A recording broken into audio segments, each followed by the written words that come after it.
الحمد للہ رب العالمین والصلاة والسلام علی خاتم الانبیاء والمرسلین۔ بسم اللہ الرحمن الرحیم۔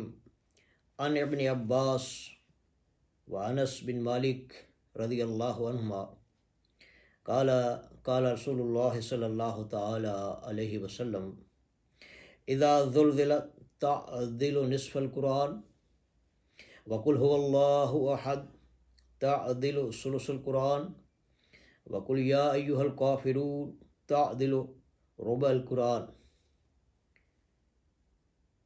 رواہ ترمذی۔ اس حدیث مبارکہ کے اندر جس کے راوی حضرت عبداللہ ابن عباس بھی ہیں اور حضرت انس بھی ہیں رضی اللہ عنہما، سورہ زلزال اور سورہ کافرون اور سورہ اخلاص کی فضیلت بیان ہو رہی ہے۔ حضرت عبداللہ ابن عباس اور حضرت انس بن مالک رضی اللہ عنہما سے روایت ہے،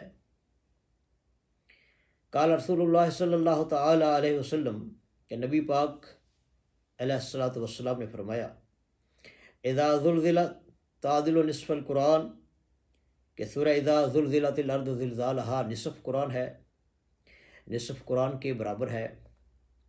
وقل هو اللہ احد تعدل ثلث القرآن، اور قل هو اللہ احد تہائی قرآن کے برابر ہے۔ وقل یا ایہا الکافرون تعدل ربع القرآن، اور قل یا ایہا الکافرون چوتھائی قرآن کے برابر ہے۔ اس حدیث مبارکہ کے اندر تین سورہ مبارکہ کا ذکر ہے۔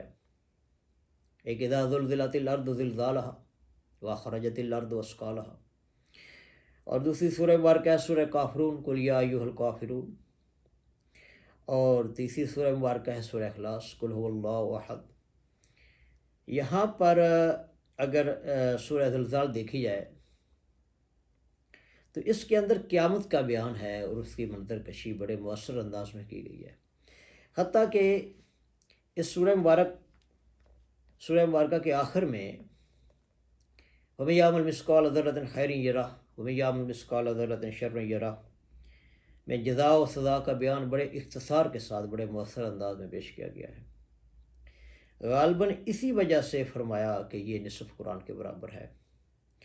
اور دوسری سورہ مبارکہ قل هو اللہ احد، اس میں اللہ تعالیٰ کی توحید، اللہ تعالیٰ کے صفات و کمال، اللہ تعالیٰ کا تعارف بڑے مؤثر انداز میں بڑے بہترین انتہائی اختصار کے ساتھ بیان کیا گیا ہے، اور غالباً اسی وجہ سے یہ تہائی قرآن کے برابر ہے۔ اور تیسری سورہ مبارکہ قل یا ایہا الکافرون، اس میں واشگاف طریقے سے علی الاعلان شرک سے برات ہے، اور شرک اور اہل شرک سے برات کا اظہار ہے۔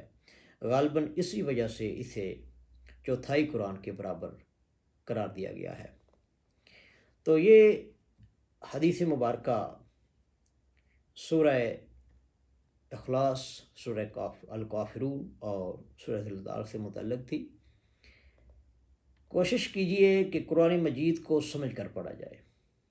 قرآن مجید کی مختلف صورتوں سے متعلق جو احادیث مبارکہ کے اندر فضیلت وارد ہوئی ہے بہت ہی اہم ہے، اور یہ چیز ہمیں مختلف علماء حق کے بیانات سننے سے اور کتاب و سنت کے بغور مطالعہ سے معلوم ہوگی کہ یہ کتنی بڑی دولت ہمارے پاس موجود ہے۔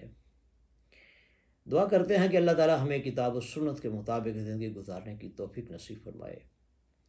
استغفر اللہ لی و لکم ولسائر المسلمین والمسلمات۔